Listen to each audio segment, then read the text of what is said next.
네, 오늘은 이제 계시록 9장 말씀을 이어나가도록 합니다. 지난번에 올려놨던 계시록 9장 강의 자료의 3번 오면 나갈 차례입니다.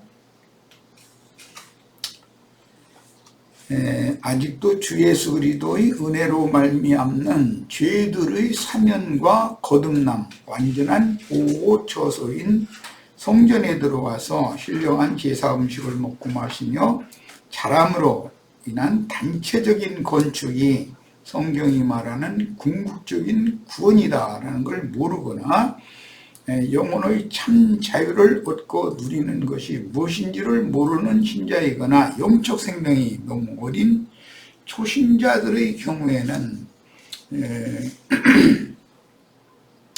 더 완전한 데로 나가는 이런 진리 증거를 다 수용하고 이해하여 믿음으로 화합하기가 쉽지가 않죠.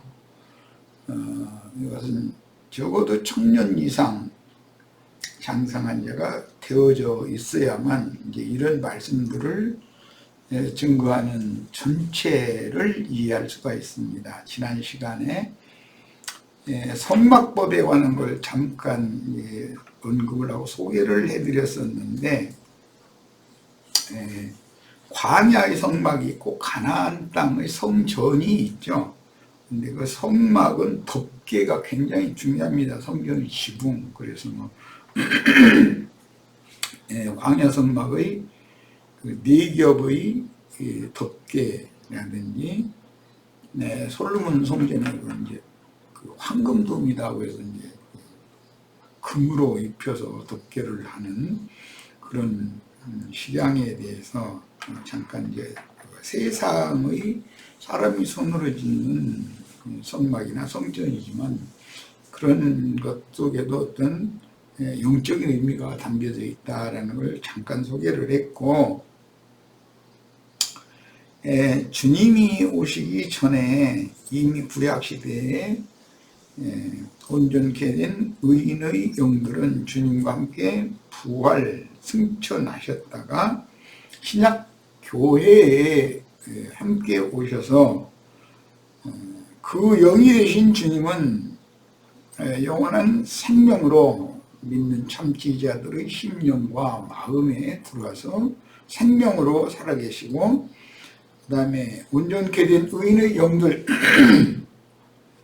이기는 자들은, 즉 구름과 같이 허다한 믿음의 증인들은 주님의 교회의 보호막, 덮개가 되어주신다라는 걸 양면을 말씀을 드렸었어요. 그 온전케 된 의인의 영들인 믿음의 증인들은 지천사들이라고 그러죠. 이건 내가 이제 여러 번 강조해서 말씀드렸고, 우리도 동일하게 이 육의 장막을 벗고 영의 몸으로 주와 함께 영광 중에 나타나서 신부성에 들어가서 대관식을 치르고 나서 오는 세상에 다시 오시는 주님을 모시고 오는 세상에 재림에 참여하게 된다면, 주님은 오는 세상에서 어린 양의 장막에 들어간 그들은 이제 12지파의 복음 전파를 통해서 복음이 믿어진 사람들이에요. 그들을 어린 양의 장막이다 그러는데, 그들의 보호막이 되어줄 때 우리 형제 자매님들도 집천사들이 되어져서 함께 오는 세상에 재림을 해야 되는 거다. 이것이 믿음의 후사들을 유업으로 얻는 하나님의 경륜입니다. 그러니까 지금 내가 말하는 이런 성경의 그런 감춰진 비밀에 관한 이야기, 어떻게 육의 몸을 벗고 영의 몸으로 덧입혀지다가 신령체로 주 앞의 영광 중에 나타나서 신부성에 들어가서 하나님의 영광에 참여한 후에 오는 세상의 땅에 하나님의 백성들을 위해서 주님은 그들의 생명이 되어 주셔서 그들에게 영접이 될 것이고, 우리 형제 자매님들과 모든 온전케 된 의인의 영들 구름과 같이 허다한 증인들은 오는 새 세상의 어린 양의 장막의 그 덮개로 상징되어진 보호막이 되어준 것이다. 그러므로 이 신약 성경에 보면 이와 같은 그 대제사장이 우리와 함께 계시고 구름과 같이 허다한 믿음의 증인들이 우리에게 함께 있는 것이다. 히브리서에서는 그걸 증거를 했어요. 그런 의미를 잘 이해를 하실 수 있기를 바랍니다. 자, 이제 더 나가는 말씀을 나눌 겁니다. 하나님은 그 사랑하시는 영혼을 죽이려고 계시록 9장에 나오는 5달 동안 죽기를 구하여도 죽어지지도 않고 괴롭게 하는데 5달 동안을 그렇게 괴로움을 당한다 그랬고, 그 괴롭히는 권세가 견가리 권세와 같은 것이고, 그것은 마병대의 꼬리에서 나오는 머리에 그 괴롭게 하는 권세가 그들에게 있다. 그래서 이것은 전갈이 독침의 권세가 있다는 말이죠. 자, 무적의 문을 열어서 악한 군대 귀신들을 불러올리도록 허용하여 5달 동안만 괴롭게 하시는 목적은 완악하고 굳어진 자기 백성들에게 마지막으로 회개할 수 있는 기회를 주려는 목적이지, 자기 백성들을 영원히 죽이려는 목적이 아니다. 영원히 죽이는 건 둘째 사망 불못에 던져놓는 거예요. 이 5달 동안 괴롭게 했다라는 것은 지난 시간에 내가 욥기도 잠깐 연구를 했었고, 욥이 고통받는 기간이었죠. 그 고통받는 기간에 죽기를 계속 구했죠. 그러나 죽음이 욥을 피하고 나서 나중에는 그가 회개하고 돌이켰고, 멜기세덱 반차를 따르는 영의 직분을 수행하는 제사장으로서 하나님 앞에 갑절의 복을 받은 말씀으로 이제 계시록이 완성되고 있어요. 이런 그 성경 전권의 여러 부분과 여러 모양의 설명을 잘 이해를 하셔야 계시록 말씀을 이해를 할 수 있습니다. 그래서 세속교계의 초신자들이나 또 자신들이 성경줄이나 읽어가지고 성경 지식이 좀 있다고 하는 그 견관지으로 굳어진 목사, 장로, 권사 이런 분들이 오히려 더 알기가 어려운 거죠. 믿음이라는 건 들음에서 나오는 건데 귀가 꽉 막혀 있으면 믿음이 그들에게 주어질 수가 없는 거죠. 심판의 물이 창일했던 노아의 홍수 때 방주에 탄 정하고 부정한 짐승, 정한 짐승이라는 것은 말씀을 받은 유대인들을 말하는 거예요. 부정한 짐승이라는 것은 말씀을 모르는 이방인들을 상징하는 거예요. 그들과 함께 노아의 가족이 150일 동안을 창일한 그 홍수의 물 위로 방주에서 떠돌아다닐 수밖에 없었는데, 그것은 신약에서 이제 바울 사도를 로마로 하나님이 보내실 때 유라굴로 광풍을 만나가지고 이렇게 많은 물 위에서 어마어마한 그 고난을 당하는 것을 상징하는 것이죠. 그렇게 창일한 홍수의 무리를 떠다니면서 풍파와 노아의 가족들은 싸워야 되잖아요. 노도 깨질 수가 있고 모든 배의 기구들을 어떤 때는 버려야 될 경우도 있을 것이고 어려움이 많을 수밖에 없죠. 이것이 이제 교회 생활이라는 거예요. 교회 생활이라는 건 항상 그런 거예요. 세상의 풍파와 믿는 이들을 보호하기 위해서 세상의 풍파와 배 안에서 그 운전하는 자들은 아주 죽음을 각오하고 싸워야 되는 거죠. 그러면은 때와 기한이 차면 이제 150일이 차면 5달, 계시록은 5달이 차면 새하늘과 새 땅의 노아의 때는 아라랏산의 방주와 도착이 되는 거예요. 이것은 영적으로는 하늘의 시온산에 세운 거룩한 성 새 예루살렘의 교회가 들림을 받는 것이죠. 이런 것을 상징하는 거예요. 자, 만약 우리 한반도에 엄청난 재앙인 큰 전쟁이 일어난다 해도 완악하고 굳어진 기독교인들 중에서 살아남는 자들에게 회개의 기회가 되는 것임을 깨달아야 한다. 그 다음에 우리는 큰 환난을 몸으로 경험하고 나서 믿는 그런 어리석은 자들이 되지 말고 온 세상에 남은 자가 되는 것을 추구해서는 안 되겠다. 물론 그것은 하나님의 안배에 따라서 누구를 남기고 누구를 데려가고 할 건 하나님이 하실 일이고, 그렇지만 이 시대를 종결할 때 이기는 자로 데려감을 받는 걸 추구해야지 그런 큰 환난을 몸으로 경험하고 오는 세상에 살아남는 그런 신앙을 추구해서는 안 되겠다.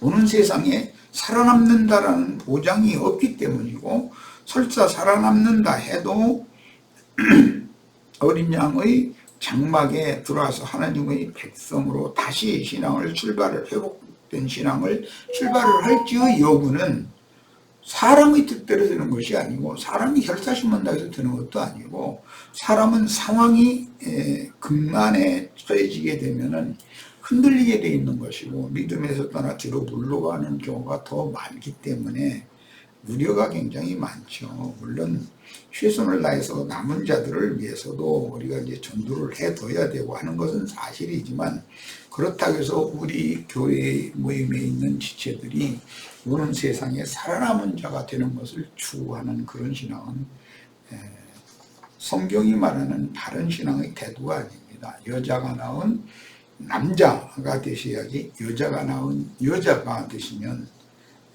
이 세상에서도 지금 많은 연단과 시험을 겪었는데 오는 세상에도 유구의 장막을 입고 또 한 번 연단과 시험의 기간을 또 거쳐서 결국은 최종적으로 이기는 자로 들어가는 것도 아니고 하나님 나라의 백성으로 들어가게 되는 문제이기 때문에 이런 문제에 대해서는 깊은 생각을 하셔야 됩니다.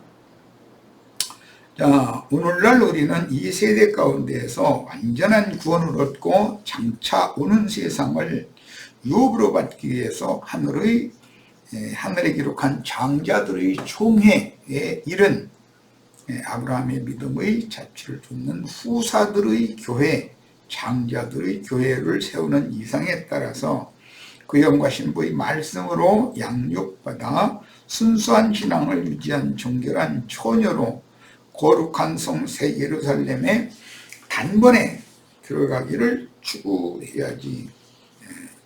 거룩한 성 예루살렘에 그러니까 한 번의 육신의 고난을 더 겪은 다음에, 한 시대를 더 고난을 겪은 다음에 아내에 합류하는 그런 신앙을 추구해서는 안 되겠습니다. 시편 118편 우리 지체들 다 본인의 성경책으로 시편 118편을 다 열도록 합니다.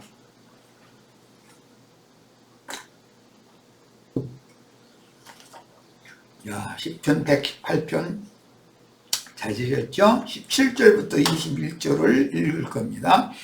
내가 죽지 않고 살아서 여호와의 행사를 선포하리로다. 우리가 살아생전에 이런 증인의 사명을, 보냄받은 추수꾼의 사명을 당연히 해야 돼요. 여호와께서 나를 심히 경책하셨어도 여호와의 행사를 선포하도록 보냄받은 증인들은 심한 경책을 당연히 받는다는 거예요. 왜 그러는가 하는 사무엘하 12장인 것 같은데, 거기 보면 다윗이 사단에게 세방할 거리를 제공을 하게 됐죠. 그런데 그것이 하나님이 보낸 시험인 거예요, 의도적으로. 그래서 사단은 자기가 볼 때 하나님 앞에 충성을 다하고 의롭고 이게 아버지 집의 맏아들과 같은 그런 아무 문제가 없이 하나님 아버지를 섬기기 위해서 충성을 다했는데, 자기를 위해서는 염소새끼 한 마리도 잡아준 적이 없고, 다윗은 이와 같이 흠투성이인데 이런 자가 회개하고 돌이켰다 돌아왔다 해가지고 그를 위해서는 소잡아가지고 잔치하고 이러는 것이 못마땅한 거예요, 사단의 입장에서는. 그러니까 다윗이 그렇게 걸려 넘어졌을 때 그걸 기회로 삼아가지고 해방하는 거죠, 자꾸. 다윗을 비방하고 하나님 앞에서. 그런데 하나님의 뜻을 알아야 된다. 사람을 거쳐서 온전케 된 의인의 영들로 하나님의 손에 의해서 만들어진 치천사를 더 지음받은 천사들보다 권세를 더 큰 권세를 맡기고, 왜냐하면 신분이 다르니까 그래요. 치천사들은 하나님이 직접 낳은, 말씀으로 낳은 아들들이고, 천사들은 그냥 하나님을 섬기는 종으로 그냥 지우는 존재들이기 때문에 천사들은 많은 연단과 시험이나 이런 것을 경험을 몸으로 할 필요가 없었던 거잖아요. 그러니까 하나님의 그 깊은 의도를 잘 이해할 필요가 있어요. 그러니까 다윗이 넘어진 것을 칭찬하는 의미가 아니고, 그렇게 넘어지고 나서 이제 회개하고 돌이킨 다음에도 남은 인생이 너무 쉽지 않은 인생을 살게 하신 거예요. 이런 것을 나중에 바울 사도가 깨닫고 나서 죄가 더한 것을 은혜가 더한다, 이렇게 표현을 했어요. 그러니까 하나님의 그 마음에 감춘 비밀의 경륜을 알고 이제 성경을 읽어야 되는 거죠, 우리는. 자, 그래서 주님의 말씀을 선포하는 증인으로 보냄을 받은 중인데, 나를 심히 경책을 하셨었다고 되어 있고, 그럼에도 경책을 하시는 것이 죽으라고 한 건 아니었다. 죽음에는 붙이지 아니하셨다. 이게 굉장히 중요한 말이에요. 이 말씀을 성경 전권에서 이런 이야기들이 참 많이 나오는데, 아삽 자손의 시가 이제 시가서에 나오죠. 또 그런 사람들이 죽음 가운데에서 보존되어지고 살리심을 받은 그런 은혜가 있는 사람들이거든요. 그런데 경책은 그렇게 하셨는데 욥과 같이 경책하신 것이죠. 이제 신약에 이제 바울 사도가 그랬고, 경책을 하셨어도 죽음에는 붙이지 않았다. 하나님은 경책하는 것과 죽이는 것이 다르다는 것이죠. 그런데 경책하는 도구로서는 몽둥이나 부직갱이가 있어요. 그렇게 쓰임받고라도 나중에라도 돌이키면 얼마나 감사한 일이겠어요. 그런데 끝내 오늘 계시록 말씀 9장의 마지막 부분에 보면 자기의 그 금은 동과 목소의 우상에 절하고 그 살인과 그 복술과 그 음행과 그 도둑질을 회개하지 않더라고 그랬어요. 이 사람들이 이게 다 하나님의 사람들을 괴롭게 하는 그런 용도로 쓰임을 받던 부직갱이, 몽둥이들이거든. 그런데 끝내 돌이키질 않는 거예요. 그럼 어떻게 하겠어요? 영화는 불못에 고치고 던져버리죠. 이런 것을 염두에 두고 예수님이 1만 달란트를 다 탕감을 해줬어요. 그랬는데 한 자칭 의인은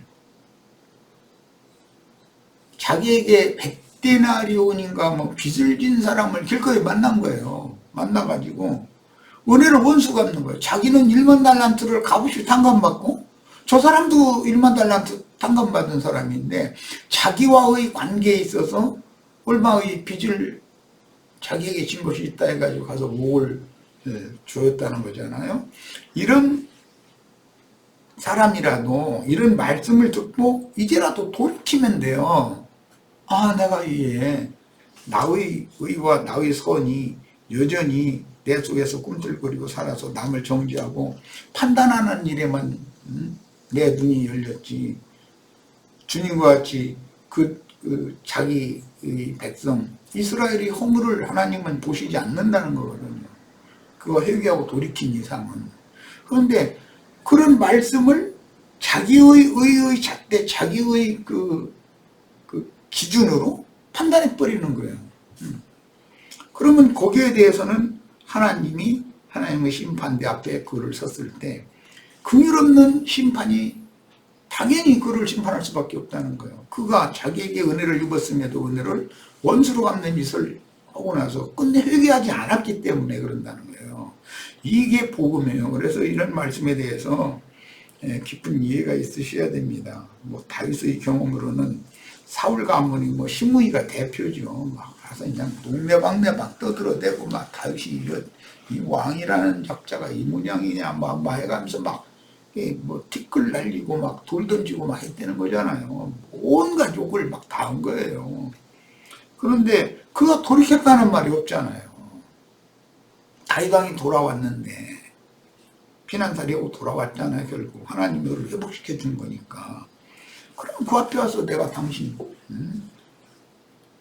마음에 캥기는 것이 있고 불편한 것이 있어서 그렇게 했는데 날 용서해달라고 당연히 그래야 되는 거잖아요. 그렇게 했다는 말이 없어요.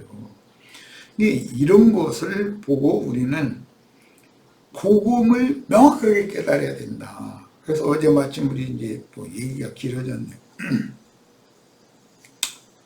이제 하나님의 법 얘기가 나와서 유대인의 율법과 모세의 율법과 그리스도 율법이라는 것이 있어서 이것을 자세히 살펴봐라 그러는데, 그리스도 율법은 모세의 율법으로 대표되는 하나님의 법을 완전케 한 법이에요. 그러니까 그리스도 율법이라고 하는 것은 유대인들이 오해한 유대인들의 율법의 어떤 것들은 폐하는 것이 있고 어떤 것들은 더 강화시켜서 더 어마어마한 요구를 하는 면이 있어요. 그렇게 해야 유대인들 자신들은 율법을 다 행해가지고 우리는 구원을 얻었다고 자부할 수 없게 만들어야 되잖아요. 그게 그리스도 율법이다 이거예요. 사람이 할 수 없는 그것은 오직 하나님이라 할 수 있는 거기 때문에 하나님이 하신다는 것은 생명의 요구에 달린 거다. 짐승의 생명을 가지고는 아무리 좋은 말을 하고 타이르고 개선시키려고 해도 개는 멍멍 짖게 돼 있는 것이고 생명률이 짖게 돼 있는 거니까. 사람으로 태어나면은 처음에는 개만 뚱그러지만 나중에 그거 온전한 사람으로 자라면 개를 능히 다 제어하고 지배하고 다스릴 수 있잖아요. 이렇게 되는 것이 이게 생명률이라는 거다. 그래서 위로부터 반드시 거듭난 생명으로 사람이 온전히 자라야 된다. 이 내용 전체를 지금 이해를 시키기 위해서 다윗의 예를 지금 잠깐 들은 거예요. 복음을 깨달으라는 거예요. 내가 죽지 않고 살아서 여호와의 행사를 선포하리로다. 여호와께서 나를 심히 그냥 경책한 게 아니에요. 심히 경책하셨어도 그 도구로 쓰이는 자들이 있었어요. 죽음에는 묻히지 아니하셨도다. 두 아들의 반란도 있었고 그 사울 왕과의 편에서 다윗을 이렇게 다윗의 흠결과 허물, 물론 그게 당연히 광파하고 외칠 거리가 있었으니까 그게 아주 그렇게 함부로 했던 거죠. 그런데 그럴 때는 다윗의 심령이 어땠겠어요? 죽기를 구했을 거 아니에요. 차라리 날 데려가 달라고 그렇게 안 했겠어요. 그런데 죽이지도 안 해놓고 죽지도 못하게 하고서 막 그렇게 괴롭게만 하는 거예요. 내게 의의 문을 열지어다 그러는데 다윗의 원래 사람의 의는 자기가 한 짓을 나단이 와서 비유로 얘기를 하니까 그래? 그런 놈이 어디가 있어. 그 양새끼 한 마리 겨우 있는 그 사람 거 뺏어가지고 말이야 부자가 손님 대접한다고 하필 왜 그 양 뺏어다가 잡아서 손님 대접하겠냐 말이에요. 그런 법이 어디 갔냐 이랬단 말이에요. 그런데 그게 바로 당신이요 이랬다는 거예요. 그러니까 자기는 의로운 줄 알고 있었던 것이죠. 율법도 잘 알고 있었잖아요. 4배는 갚아야 된다 이런 식으로. 양을 훔치는 4배, 소를 훔치면 5배 갚아야 되는 게 율법이거든. 의의 문을 열지어다. 그러니까 이것은 영의 생각이 열린다. 이것을 염두에 두는 말이에요. 내가 들어가서 여호와께 감사하리로다. 이는 여호와의 문이라. 창세기 28장 17절 보면 야곱이 밧단 아람으로 가는 도중에 돌베개 하고 잠이 들었던 그 돌에다가 기름을 부어 세우면서 두렵도다 이것이요 이는 다른 것이 아니라 하늘의 문이요 하나님의 전이로다 했어요. 하늘의 문이라는 것은 기름 부음 받은 반석이 세워진 기둥으로 세워진 베델 하나님의 집인 오늘날로 말하면 교회를 말하는 것이다. 교회는 하늘의 문이다 이거예요. 그런데 이 교회가 타락하면 음부의 문이 되는 거예요. 지옥문. 음부의 권세자들 그들이 지옥문의 문지기들이 되는 거잖아요. 그래서 이런 문제를 잘 생각해 보셔야 되고 계시록 3장 8절에는 필라델피아 교회의 사자에게는 열린 문을 주셨다고 되어 있어요. 그 다음에 이제 3장 20절에 라오디게아 교회의 사자에게 내가 문 밖에서 문을 두드리는데 너 이제라도 문을 좀 열어라. 그럼 내가 네 안에 들어가서 나와 더불어 먹고 마시게 해주겠다. 이렇게 말씀이 나왔어요. 계시록은 최종적으로 거룩한 성 새 예루살렘 동서남북 사방에 세 문씩 해서 12진주문이 있어요. 그러니까 꼭 나도한 형제를 통해서만 다 이 구원의 문으로 들어가라 이렇게도 안 되는 거죠. 12문을 주님 주시니까 나머지 문들도 당연히 있겠죠. 그건 누구에게 어떤 양을 맡겨가지고 신부성으로 들어가는 권세를 얻도록 하는 사명을 행하게 하시는 문제가 이거는 오늘날 어떤 사람들처럼 자기한테 다 와야만 구원이고 이런 생각을 갖는 거든요. 그건 몰두담도 안 한 거죠. 여호와의 문이라 의인이 그리로 들어가리라. 여기서 말하는 의인이라는 게 어제 우리 말씀이죠. 춘집회 때 나눈 것처럼 회개하고 돌이켜서 지난 죄들을 용서받은 사람을 의인이라고 그래요. 율법의 종교의식을 다 행해가지고 의롭다함을 받을 필요는 없는 거예요. 이건 얘기할 필요도 없습니다. 그 다음에 주께서 내게 응답하시고 나의 구원이 되셨으니 내가 주께 감사하리로다 그랬어요. 이런 시가서를 읽으실 때 우리 지체들에게도 이 시가서를 쓴 기자와 동일한 그런 은혜가 임하길 바랍니다. 세상 끝에 하나님의 정하신 때가 이르면 하나님도 의인이라고 인정해 주실 정도로 종교적으로 올 때 완전한 자였던 욥이나 욥기 1장 2장에 보면 내 종 욥같이 의로운 자가 세상에는 없다 막 그래가면서 사탄한테 그거 막 자랑했잖아요. 그런데 나중에 가서 네가 그렇게 의로우면 나는 불의하단 말이냐 이렇게 따지는 걸 보면 앞에서 사탄에게 말할 때 욥을 자랑하느라고 이같이 의로운 자가 없다고 했던 그것은 하나님이 올 때 하나님이 생각하는 의인인 욥이 아니었다라는 것을 염두에 두고서 우리는 성경을 읽어야 된다는 거예요.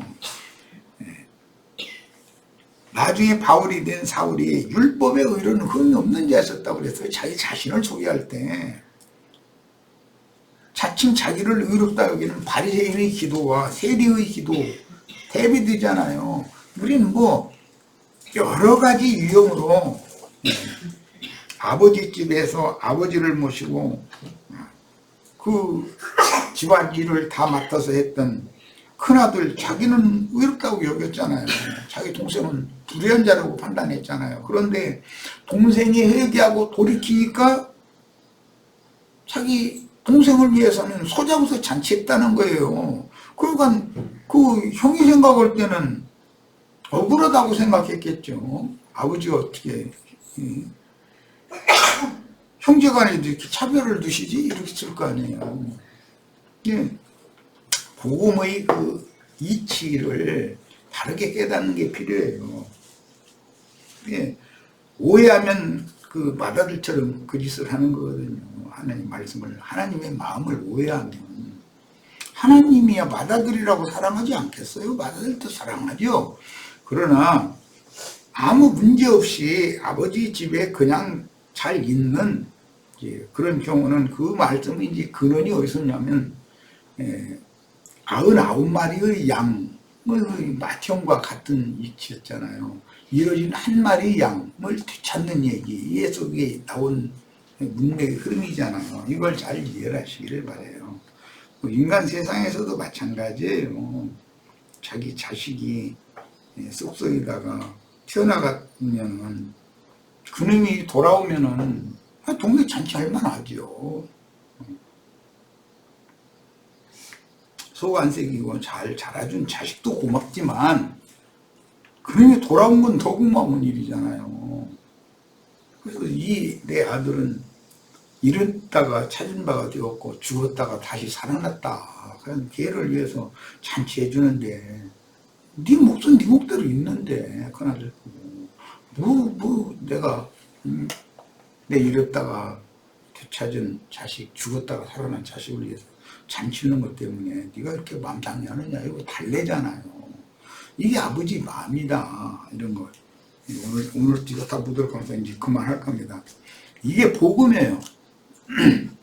자, 세상 끝에 하나님의 정하신 때가 이르면 하나님도 의인이라고 인정해 주실 정도로 종교적으로 볼 때는 완벽한 자였던 욥과 사울, 바울의 의와 교만한 아집을 꺾기 위해서 밖으로는 불같은 시험을 다양하게 보내요. 결국 그를 설득하신 후에 영의 직분을 행하는 제사장으로 그를 세워서 쓰신 이야기. 이건 뭐 욥 이야기나 사울이 바울 된 이야기나 이거 성경은 매번 다 이렇게 돼 있다. 모든 게. 그래서 죄가 더한 곳에는 은혜가 더한다고 그랬어요. 그러니까 그러면 나도 이제 그 아버지 집 튀어나갔다가 나중에 돌아와야 되겠네. 또 꼭 그럴 필요는 없고 본문에서는 그날에는 사람들이 죽기를 구하여도 죽음이 저를 피할 것이라고 하셨는데 이는 마치 의인 중에 의인이던 욥의 교만한 아집을 깨고 귀로만 듣던 하나님을 아는 것으로 높아진 견고한 기인을 무너뜨려서 회개하고 돌아선 욥의 영의 직분을 행하는 제사장으로 회복시켜 쓰시려고 그에게 보내신 친구들과 아내의 그 독설이라고 그러죠. 그 말이 전갈이 쏘는 살과 같이 욥의 영혼에 고통과 아픔을 주었습니다. 그런데 욥을 그렇게 다루지 않으면, 예를 들어서 사울을 그렇게 다루지 않으면 사울이 바울 되기 어려워요. 어려운 게 아니라 안 되는 거죠. 뭐 주님의 말씀에 의하면 낙타가 뭐 반기로 나가는 것보다 더 어렵다. 뭐 이렇게 자기는 부유한 자고 부자라고 이렇게 여기고 있는 자들은 천국에 들어가기가 그렇게 어렵다고 그렇게 표현하셨어요. 안 되는 거죠. 자긍심이 강하고 영적으로는 하늘 높은 줄을 모르는 종교인으로 완고한 사람인 욥의 영혼을 그의 친구들이 욥을 정죄하는 선악을 알게 하는 지식나무의 동물 섞인 말로 욥의 약점만을 골라서 독침을 깊이 받고 전갈의 권세로 쏠 때 욥의 영혼은 그 아픔이 너무 심했기 때문에 계속해서 죽기를 구했어요. 그런데 죽어지지도 않았잖아요. 죽음이 욥을 피했잖아요. 엘리야가 주님 앞에 자기가 충성한 종이고 자기 혼자 남은 줄 알고 막 하나님 앞에 호소하면서 나 차라리 데려가 달라고. 그런데 죽음이 그를 피했어요.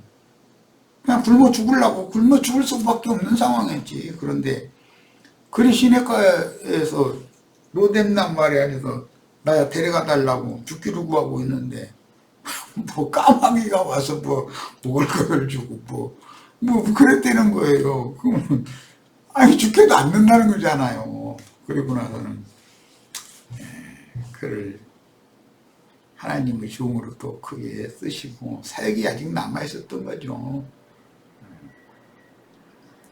엘리사를 이제 사역의 위임을 한 다음에 들말과 들병거에 태워서 데려가셨어요. 그러니까 하나님은 하나님의 뜻을 이루기 위해서 여러 가지 유형으로 어떤 일을 행하실 수가 있다. 이걸 우리는 잘 알고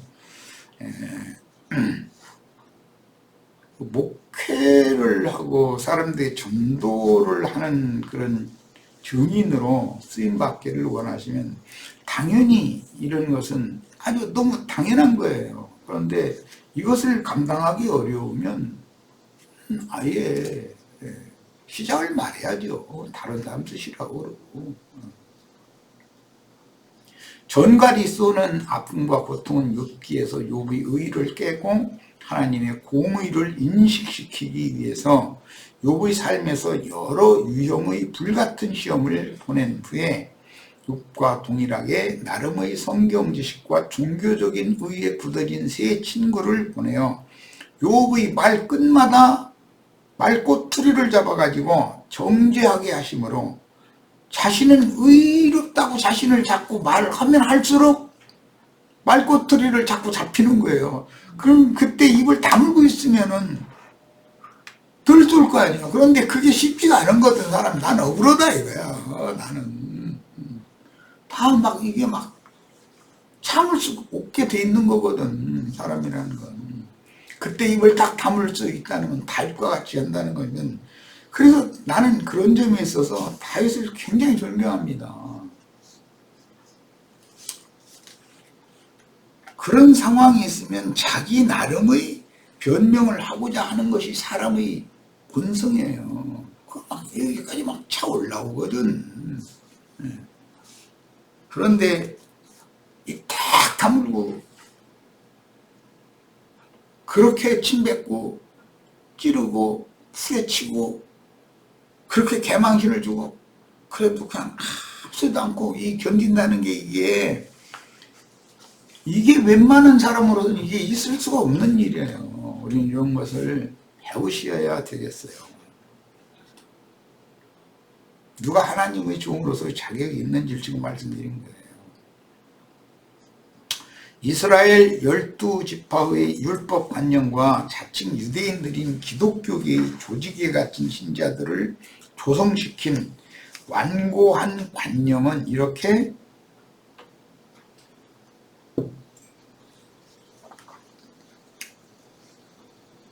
밖으로는 큰 환란, 이게 이제 바울사도가 고백한 건데 밖으로 환란만 보내는 것 같으면은 어떻게든지 견뎌나갔다 이거. 그런데 대적자들이 뒤따라다니면서 난 저놈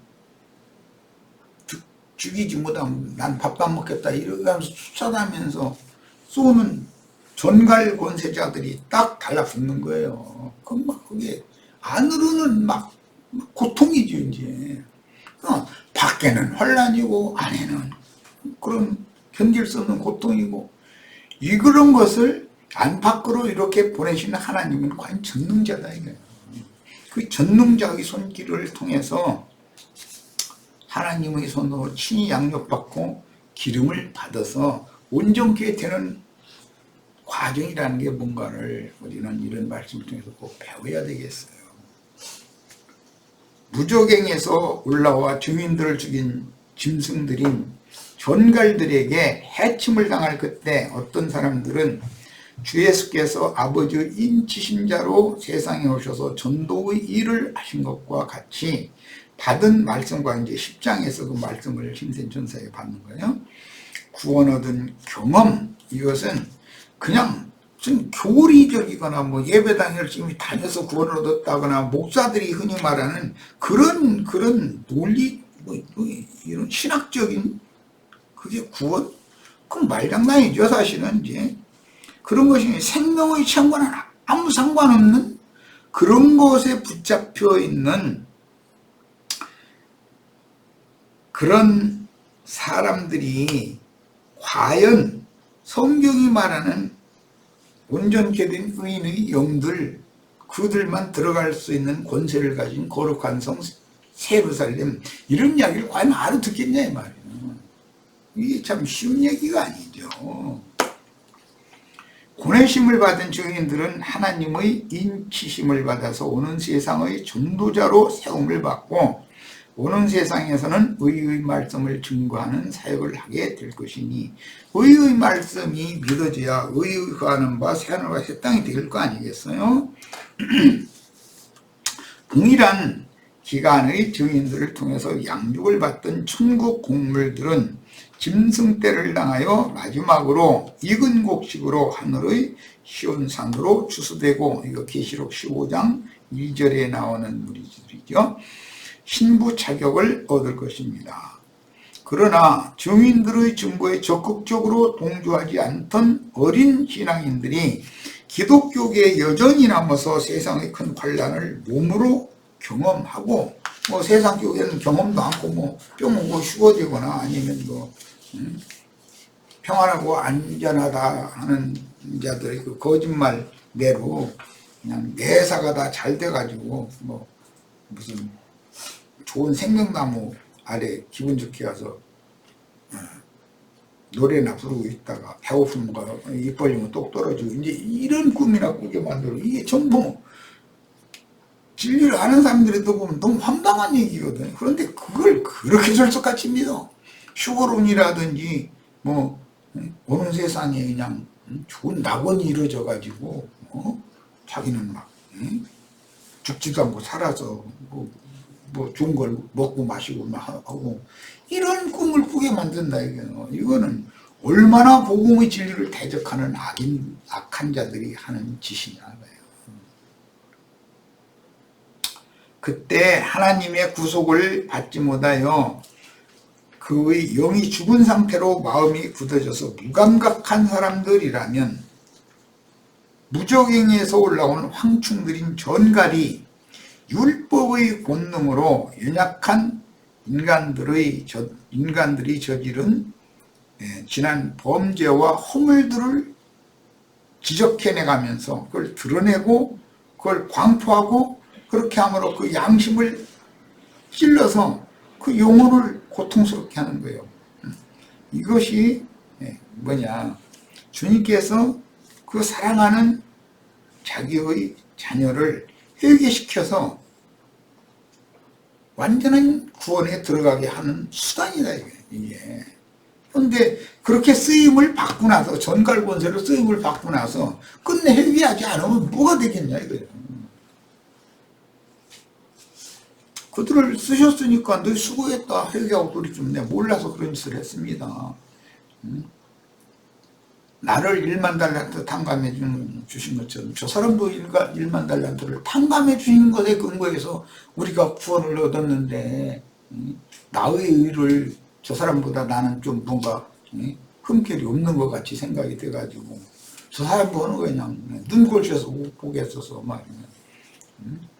그리고 입이 그냥 참들 못하겠어서 그냥 이 사람 만나는 대로 광포하고 내가 힘이 있는 것을 했습니다 하고, 이제라도 내가 돌이키니 나를 살려주세요. 그러면 하나님이 부사님 그렇게 쓰시고 나서 또 회복시켜 주시면 되는 거 아니겠어요? 하나님 용서를 받아야 되는 문제지.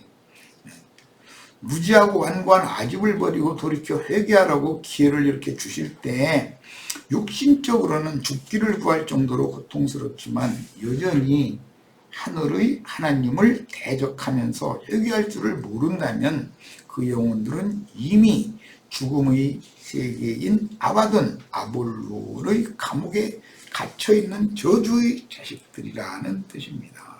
우리는